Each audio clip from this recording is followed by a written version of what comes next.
Study IQ IAS, अब तैयारी हुई अफोर्डेबल।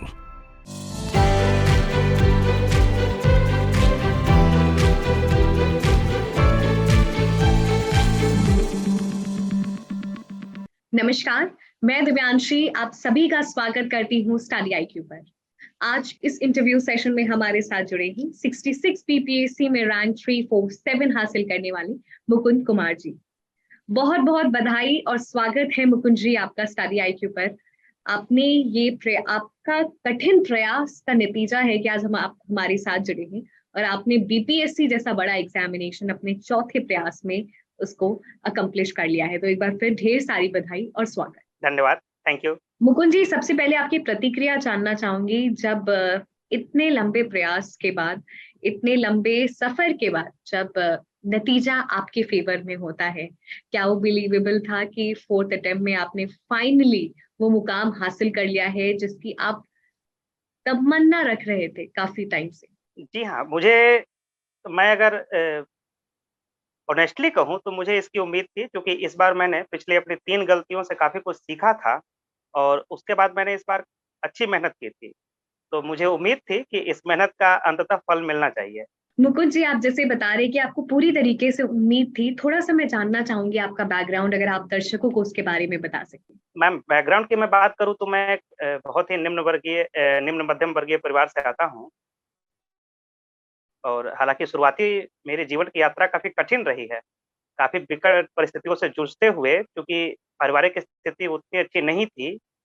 बीच में मुझे मेरे अपने पापा को भी खोना पड़ा था और उसके बाद काफ़ी घर की स्थितियों को, मतलब ऐसी स्थिति थी कि मुझे अपनी नौकरी तक छोड़नी पड़ गई थी। घर की स्थिति इस मतलब इससे कोई भी अभ्यर्थी उम्मीद लगा सकता है कि घर की कितनी विकट स्थिति होगी कि किसी परीक्षार्थी को या किसी अभ्यर्थी को अपनी पहली नौकरी छोड़नी पड़ जाए, घर की मजबूरियों की वजह से।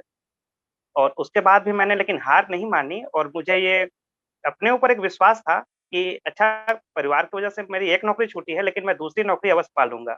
और फिर मैंने, चूँकि मेरी पहली जो नौकरी थी वो रेलवे में थी, मैं टिकट कलेक्टर के पद पर कार्यरत था।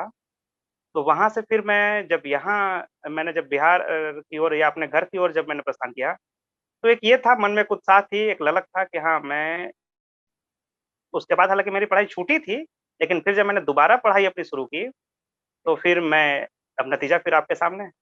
मुकुंद, जैसे आप अपनी यात्रा बता रहे थे, वो काफी काफी कठिनाइयों का सामना करना पड़ा। आपने अपने पिताजी को भी जर्नी के दौरान खो दिया। We are very sorry to hear that.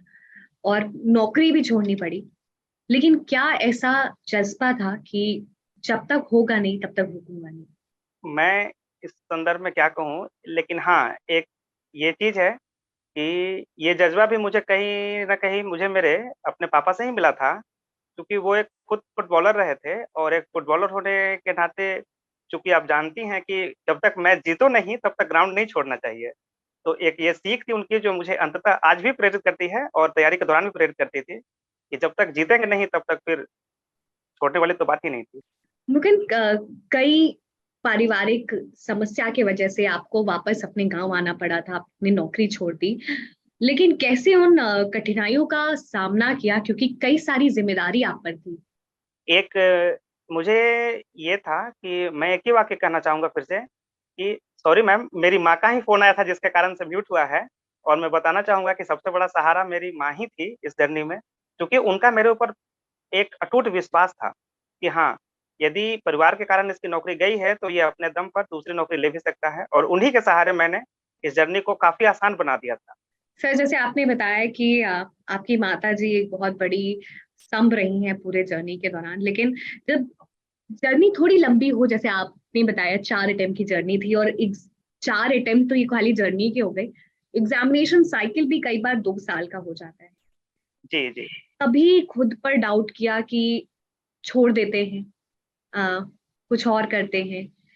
क्योंकि आसपास वाले लोग भी एक एक पॉइंट ऑफ टाइम के बाद प्रश्न पूछने लगते हैं, क्वेश्चनिंग करने लगते हैं, अब आगे क्या? मैम, आस-पास वालों का विश्वास भले ही मेरे ऊपर कम था, या यूँ कहें कि उनकी प्रतिक्रिया थोड़ी-सी विपरीत थी, लेकिन मेरा अपने ऊपर विश्वास था।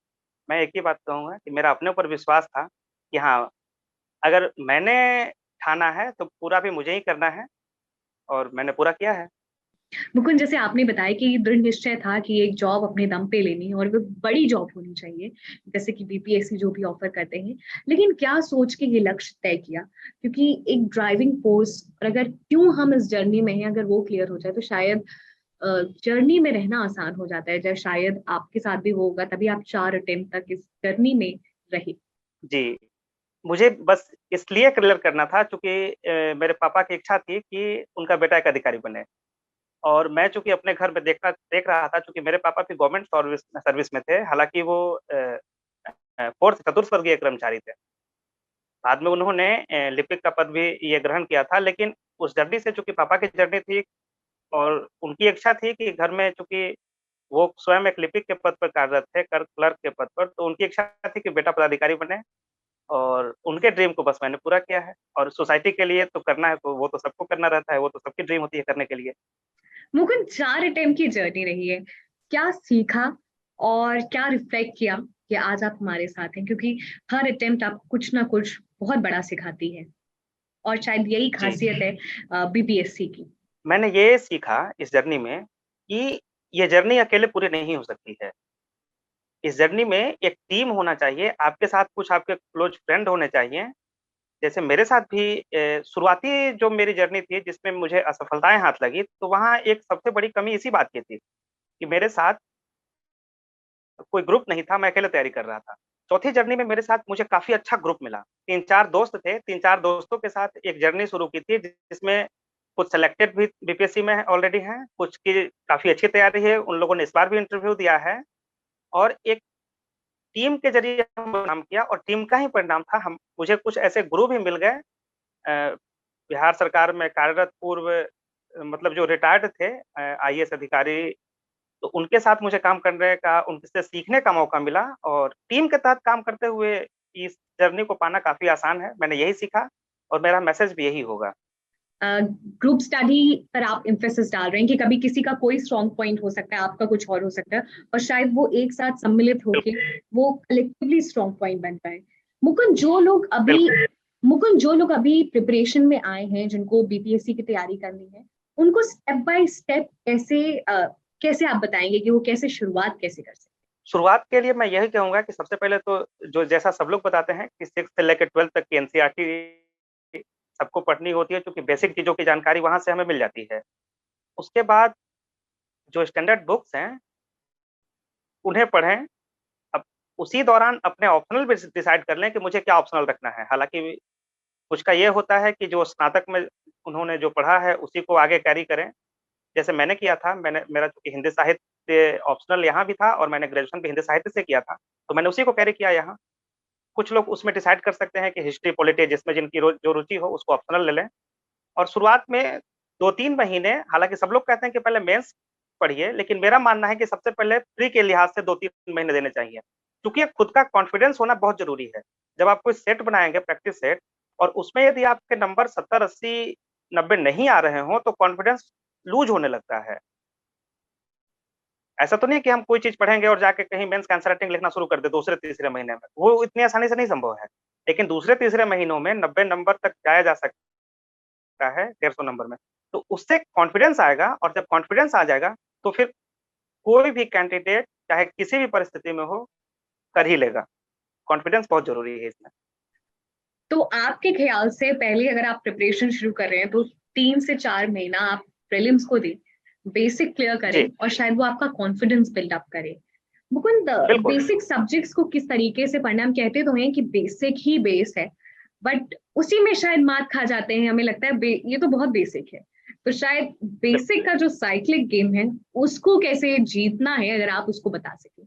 मुझे इसमें ये कहना है कि बेसिक जैसे 6 से 12 तक की यदि एनसीईआरटी है, तो जैसे हम लोगों ने ग्रुप के माध्यम से पढ़ा था, तो हम लोगों ने क्या किया था कि 3-4 लोगों का ग्रुप था, तो हमने एनसीईआरटी को, किसी ने हिस्ट्री के सारे क्वेश्चन तैयार किए थे और हम लोगों ने ऐसे करके 30,000 क्वेश्चन का बैंक बनाया था प्रीलिम्स के लिहाज से एनसीईआरटी का।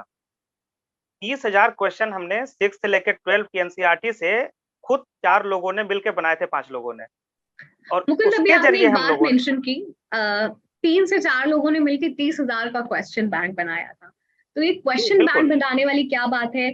और शायद जो मैं इंटरप्रेट कर पा रही हूँ कि आप खुद ही खुद से क्वेश्चनिंग करते होंगे, बट वो कैसे स्टूडेंट प्रेडिक्ट करें?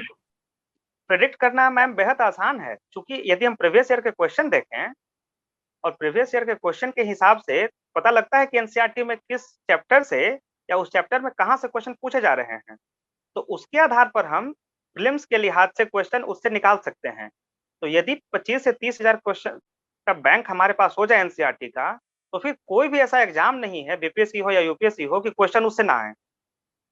ऑलमोस्ट 50 to 60% क्वेश्चन आपके वहीं से रहेंगे, एनसीईआरटी से ही। और बीपीएससी के लिए तो विशेष तौर पर ज्योग्राफी का पार्ट हो जाए, चाहे इकोनॉमिक्स का पार्ट हो जाए, चाहे हिस्ट्री के पार्ट हो जाए, यहाँ तो एनसीईआरटी से ही क्वेश्चन आते हैं। इस बार की भी यदि 67 जो प्रीलिम्स अभी हुई या 66 की जो प्रीलिम्स होगा, उसमें हम मेरे या मेरे ग्रुप के नंबर, सबके नंबर 110 से ऊपर थे, 66 में भी 110 से ऊपर नंबर थे। तो इसका कारण यही था कि हम लोगों ने एनसीईआरटी को बहुत अच्छे से रीड किया था। एनसीईआरटी को अच्छे से रीड करना, किस लेवल ऑफ अंडरस्टैंडिंग तक जाना है, कैसे चीजों को इंटरलिंक करना है, और वो जो कॉन्सेप्ट क्लैरिटी है, अगर किसी एक माध्यम से आप बता सकें। जैसे मैं उदाहरण लेता हूँ कि मध्यकालीन भारत हम लोग सब कोई पढ़ते हैं। हिस्ट्री में यदि 11th क्लास की यदि ओल्ड एनसीईआरटी हो या न्यू वाले भी एनसीईआरटी हो, तो उसमें मध्यकालीन भारत सब कोई पढ़ते हैं, सब कोई पढ़ता है उसमें। उसमें देखिए, यदि आप, जैसे मैंने फिर कहा, मेरी बात हमेशा ग्रुप में ही शुरू होगी और ग्रुप में ही खत्म होगी। यदि विजयनगर साम्राज्य हम लोगों ने पढ़ा उसमें, तो एनसीईआरटी जो अभी वाला है, अब उसमें एनसीईआरटी के सारे जो पॉइंट हैं, तो हम लोग, जैसे मैं पढ़ रहा हूँ और सपोज कीजिए कि आप मेरे ग्रुप में हैं, तो आप भी विजयनगर पढ़ के आ रही हैं, मैं भी पढ़ के आ रहा हूँ। अब उसमें से प्रीलिम्स पॉइंट ऑफ व्यू से क्या क्वेश्चन निकल के आ सकते हैं, जैसे कृष्णदेवराय थे तो उनके समय में कौन आया था, बाबर ने इसमें बाबरनामा में किस शासक की चर्चा की है, इस टाइप से जितने भी क्वेश्चन हैं, वो सारे क्वेश्चन आपको वहां मिलेंगे उसमें, एनसीईआरटी में। तो उस प्रकार के क्वेश्चन को क्या करना है कि एक जगह एक पेज पे लिख लेना है कि हाँ, ये क्वेश्चन हो सकता है, संभावित ये क्वेश्चन हो सकता है। तो उन क्वेश्चनों को हम लिखें। आज मैंने पढ़ा, फिर अगले संडे फिर हम लोग क्या करेंगे, उस पर डिस्कस करेंगे, फिर 15 दिन के बाद उस पर डिस्कस करेंगे। तो इससे क्या होता है कि ग्रुप में याद करने से सारी चीजें इतनी अच्छे तरीके से याद हो जाएंगी कि भूल ही नहीं सकते कभी।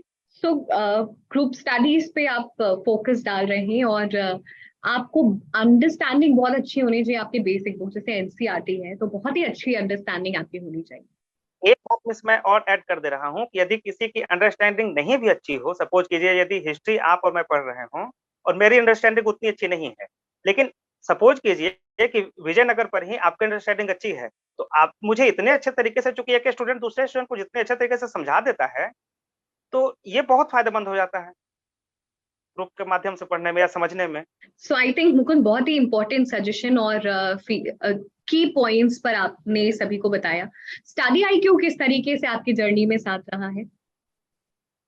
पिछले 4 सालों से ऑनेस्टली कहूँ तो स्टडी आईक्यू मतलब कि दिल में बसा हुआ है, इससे ज्यादा मैं नहीं कह सकता हूँ। क्योंकि कोई भी वीडियो उस पे इकोनॉमिक्स से रिलेटेड हो, चाहे करंट अफेयर से रिलेटेड हो, तो मैंने स्टडी आईक्यू के लगभग वीडियो देखे हैं, उससे मैंने नोट्स तैयार किए हैं, इंटरनेशनल रिलेशन के खास करके इकोनॉमिक्स के नोट्स।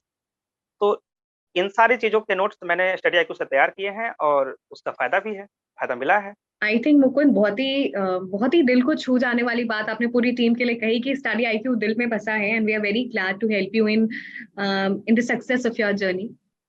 फाइनल टिप सजेशन सभी एस्पिरेंट्स के लिए आप कुछ देना चाहेंगे?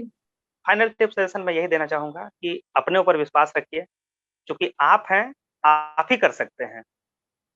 आपके लिए दूसरा कोई नहीं कर सकता है। आप अपने लिए एक बेहतर माहौल में एक टीम बनाइए, 3-4 लोगों को ढूँढिए जो आपके साथ तैयारी कर रहे हों, कदम से कदम मिलाकर चल रहे हों।